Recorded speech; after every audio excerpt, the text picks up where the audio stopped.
John, I guess for starters, just overall thoughts on the weekend. This weekend coming up or last weekend? This past weekend. We wrestled well. We had some matches that, we had 20 matches, 10 at Pittsburgh and 10 at West Virginia. I'd say of the 20 matches, I was didn't like about 2 of them. Thought we didn't perform well at a couple of weights, but overall, dominating in the takedown game. I think we went 17 or 16-2 against Pittsburgh, and something similar against West Virginia, and good effort. Yeah, it was a good effort. I think you said on your radio show that Luke re-injured himself to an extent. No. He dinged his knee a little bit. Yeah, and expect to see him this weekend. Yeah, he dinged it enough that we needed to hold him out of the West Virginia match. Yeah, got a little swelling, and that's already down, and should be back this weekend. Jordan who? Yeah, had a little hamstring problem last week, and we filled it. We filled the spot with Sammy Alvarez, and so I think, as we saw, pretty good competitor.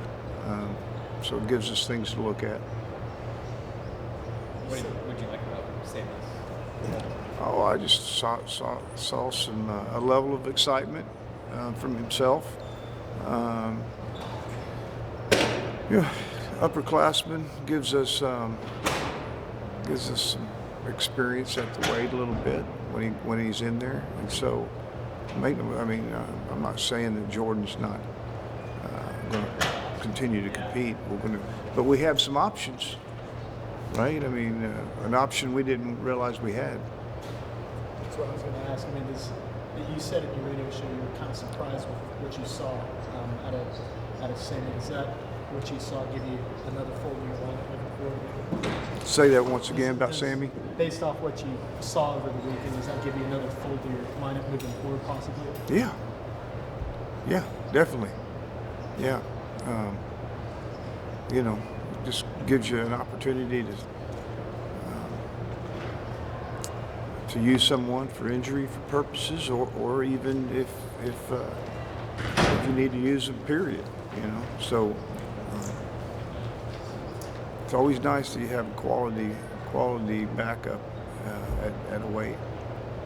John, what do you tell a guy like Isaac after he's wrestling so well over the course of the season and runs into a matchup against him? I told him he wrestled like such and such. That's what I said. No, I mean, it was not a good match. Almost just maybe make sure he continues to look at himself as not be surprised at his success this year. And so I think it wasn't a good match, wasn't good tactics, didn't finish well. But what I've seen from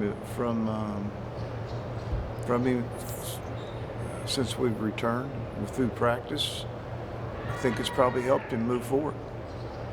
With as well as things have gone for him since he's been here, can an early loss like that kind of reset? Well, I think he's got to do one thing. It's got to either take some pressure off of you, or take some, if that's what you're feeling, and it helps you, move forward. And I mean, I just think he's really had a good past 2 days. It seems like he's very alert and very focused in on making sure he recovers off this loss. How much of Sunday can you chalk up to fatigue, maybe? Who? How much of Sunday's loss, Isaac's loss, can you chalk up to fatigue, maybe? Fatigue?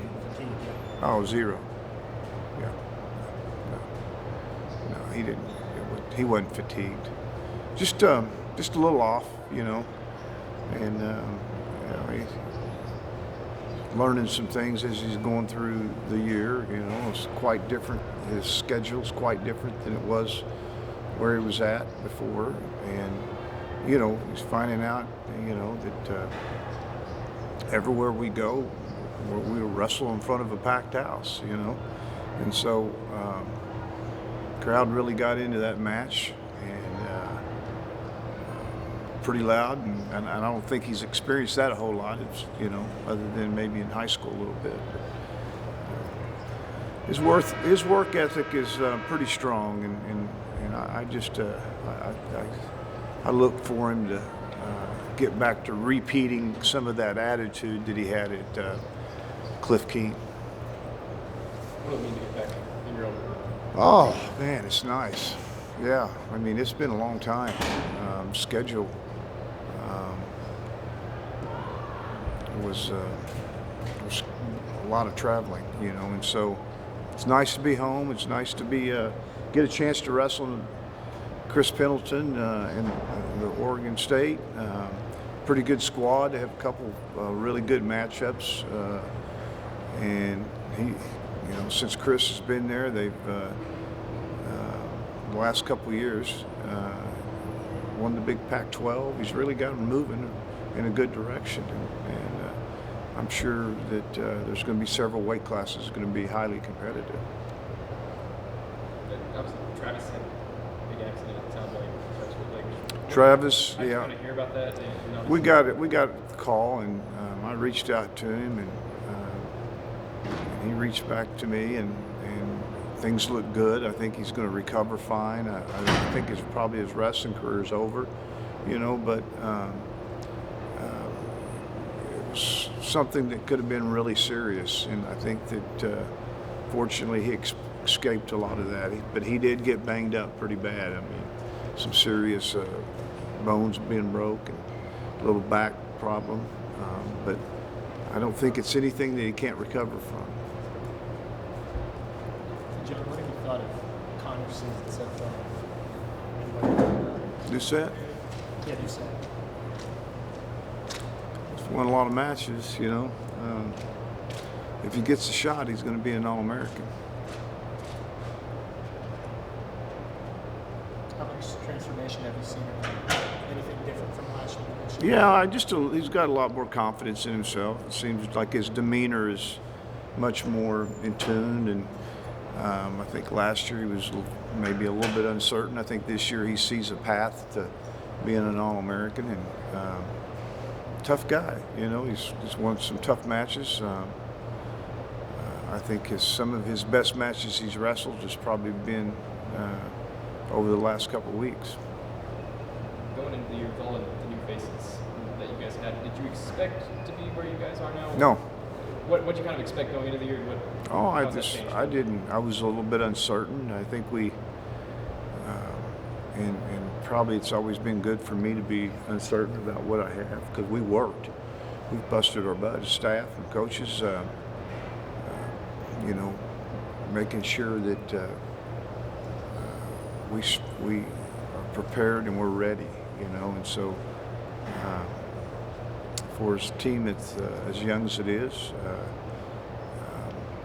you got to be ready, or it's going to show, you know. And so, not only our staff done a good job, we got really good chemistry, you know, among the team, and we got leadership all around us, you know, from the standpoint of guys on the team taking roles and showing us how to stretch scores out, showing us how to get takedowns, you know. And so sure helps, you know, when the guy before you performs at a high level and then you step out, you know. And we're feeling that right now in the last several matches. With the transfer portal, a lot of teams, regardless of sport, are trying to get older. What made you guys comfortable in going the younger route with some of your guys? I don't think it's a matter of a choice. I just think that's the way it materialized, you know. So, just there wasn't any decision on whether we wanted a younger team or an older team. Royce Bradley and how big he's been for you guys, just kind of coming out of the gate, setting the tone. And then on the radio show the other night, I heard you talking about how 125 is a pretty open weight nationally, and you're still trying to get him to do something. Yeah, I mean, right now, I just, don't lose sight of where you're at and what you're doing. You're ranked. I don't know. We got some guys in the 20s and 19s, and what that means is if you're in the 20s, that you probably don't win a match at nationals. If you're 19 and in that range, you might win one. And I mean, not saying that's going to happen. But I'm saying, hey, let's get ourselves up into that top 6 and put ourselves in position. We need to focus on, not just people that we're competing against. He needs to continue. He's done a nice job, but he needs to continue to listen and make sure that he starts to bring some of these things that we're wanting out of him. And it's definitely not an effort problem. Effort's there. Conditioning, this kid's good, in great shape. Does a lot of stuff on his own as far as extra. And boy, I tell you, I've got a lot of those guys, it seems like this year, that are putting a lot of time on their own, and I can't give them something better, When they're up here at 10 o'clock, 11 o'clock at night getting an extra run in, it's pretty impressive. Yeah, and he's one of those guys that is a hard worker. John, when you see a weekend like this past one out of a guy like Bradley, you've encouraged for regression out of his matches sometimes early on. I mean, how encouraging is a weekend like this past one? Well, he had a lot of aggression. I mean, he ended up getting a pin, winning, I don't know, by 12, and I think he got a major decision. So, but I'm looking at what he has to beat to actually be on the stand, win the Big 12, and that's what that's what we're preparing for. Not necessarily guys that we can pin. Those pins are nice to have, though. I mean, good, important in dual meets, but just kind of thinking ahead, making sure you respect the weight class and see a path that is going to allow you to get to where you want. And this year at this weight class, there's a path. All directions, there's a path to get to where you want. Sometimes there's only one. There's 4 and 5 different paths that he can take to get there. Okay, guys, thank you.